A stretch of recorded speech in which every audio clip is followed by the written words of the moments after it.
Assalamualaikum warahmatullahi wabarakatuh. Perkenalkan, nama saya Diaja Musikarani dengan nomor NIM 213111439, Universitas Islam Indonesia, Fakultas Bisnis dan Ekonomika dari Prodi Manajemen. Di sini saya akan mempresentasikan materi yang berjudul Dampak Pandemi Terhadap Pendidikan di Indonesia. COVID-19 merupakan penyakit jenis baru yang muncul pertama kali di Cina. COVID-19 adalah nama penyakit yang disebabkan oleh virus yang bernama virus corona. Virus corona menyerang seluruh manusia tanpa melihat umur, dari bayi, balita, anak-anak, remaja, orang dewasa, bahkan lansia dapat terserang corona. Gejala-gejala yang ditimbulkan setelah terserang virus corona bermacam-macam. Di antaranya yaitu batuk, pilek, flu, demam, sesak nafas, bahkan kematian. Sedangkan beberapa orang yang terpapar tidak menunjukkan gejala. COVID-19 pada pendidikan di Indonesia. Pendidikan di Indonesia pun menjadi salah satu bidang yang terdampak akibat adanya pandemi COVID-19 tersebut. Dengan adanya pembatasan interaksi, Kementerian Pendidikan di Indonesia juga mengeluarkan kebijakan yaitu dengan meliburkan sekolah dan mengganti proses kegiatan belajar mengajar atau KBM dengan menggunakan sistem dalam daring. Dengan menggunakan sistem pembelajaran secara daring ini, terkadang muncul berbagai masalah yang dihadapi oleh siswa dan guru, seperti materi pelajaran yang belum selesai disampaikan oleh guru, kemudian guru mengganti dengan tugas lainnya. Hal tersebut menjadi keluhan bagi siswa karena tugas yang diberikan oleh guru lebih banyak. Secara lebih spesifik, berikut beberapa peran orang tua yang tercermin selama terjadinya masa pandemi COVID-19 yaitu 1. Menjaga dan memastikan anak untuk menerapkan hidup bersih dan sehat. 2. Mendampingi anak dalam mengerjakan tugas sekolah. 3. Melakukan kegiatan bersama selama di rumah seperti membersihkan rumah, memasak, bermain, beribadah, dan lain-lain. Yang keempat, menciptakan lingkungan yang nyaman untuk anak. Yang kelima, menjalin komunikasi yang intens dengan anak. Yang keenam, menjalin role model bagi anak. Yang ketujuh, membimbing dan memberi motivasi kepada anak. Dan yang terakhir yaitu memberi edukasi.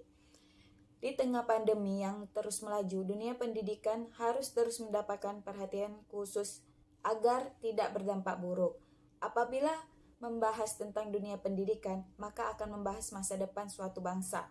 Melihat dari kacamata umum sekarang ini, pandemi COVID-19 memang banyak menimbulkan ancaman bagi dunia pendidikan. Namun dapat dilihat dari sudut pandang yang berbeda, sehingga ancaman dapat diubah menjadi dampak peluang untuk memajukan dunia pendidikan. Pandemi COVID-19 yang begitu banyak berdampak negatif juga berdampak positif bagi dunia pendidikan di Indonesia. Berikut beberapa dampak dari pengaruh COVID-19 terhadap pendidikan.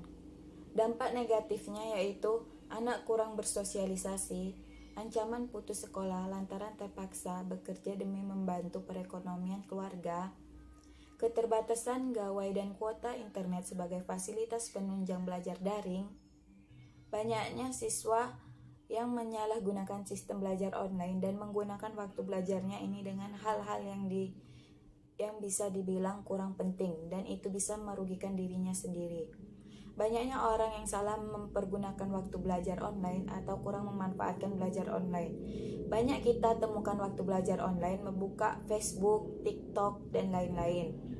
Dan juga ada yang stres yang dialami oleh mahasiswa disebabkan oleh faktor eksternal, seperti kurang efektif saat penyampaian materi, dan lingkungan rumah yang tidak kondusif untuk melakukan proses pembelajaran seperti berisik dan lain-lain. Namun ada pula dampak positifnya, yaitu mengurangi penyebaran virus corona melalui kontak langsung. Anak memiliki banyak waktu di rumah bersama keluarga. Mau tidak mau setiap pendidik harus melek untuk mampu mengembangkan ide-ide, mengeksplorasi teknologi pembelajaran dan hasil pembelajaran.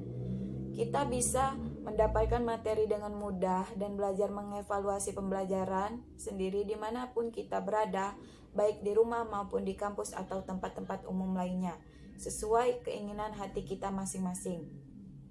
Dan anak semakin kreatif mengerjakan tugas menggunakan perangkat elektronik. Lalu orang tua mengenal lebih dalam kemampuan belajar anak. Dan yang terakhir yaitu pembelajaran dapat dilakukan di mana dan kapan saja.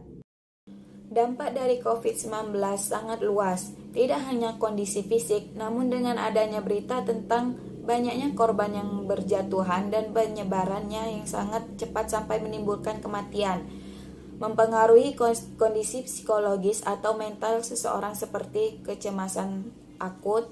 Sebagai upaya untuk memutuskan penyebaran virus ini, maka pemerintah mengeluarkan kebijakan melalui Surat Edaran Nomor 3 Tahun 2020 tentang pencegahan COVID-19 sebagai panduan dalam menghadapi penyakit tersebut di tingkat satuan pendidikan.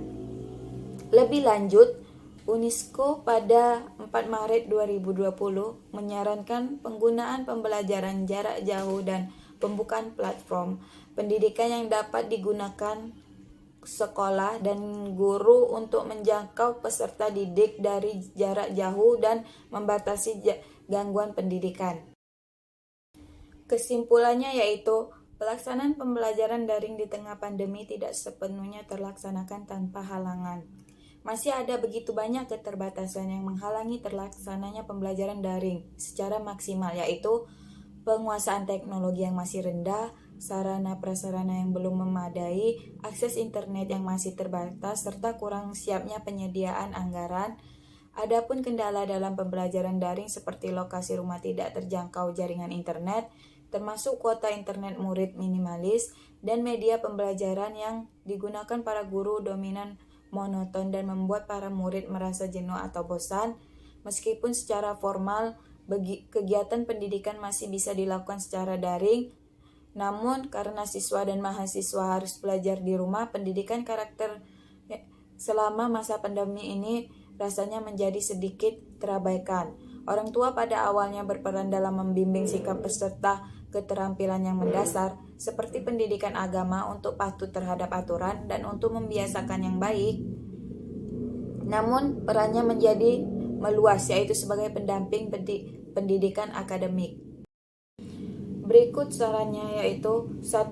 Orang tua dan sekolah perlu memperhatikan tingkat stres dan kesehatan anak saat belajar secara online di masa pandemi COVID-19. Hal tersebut merupakan salah satu dari isi pendidikan yang mesti diberikan kepada para siswa. Yang kedua, dengan hambatan yang dirasakan salah satunya pemberian tugas dan materi terlalu banyak, saran agar lebih disederhanakan lagi agar mudah dipahami agar peserta didik tidak bosan. Yang ketiga, perlunya peningkatan kompetensi mengenai penggunaan TIK sehingga kesiapan kegiatan pembelajaran dengan menggunakan teknologi seperti saat ini dapat lebih dimaksimalkan. Terima kasih. Apabila ada kata yang salah, saya mohon maaf. Kepada Allah saya mohon ampun. Saya akhiri. Wassalamualaikum warahmatullahi wabarakatuh.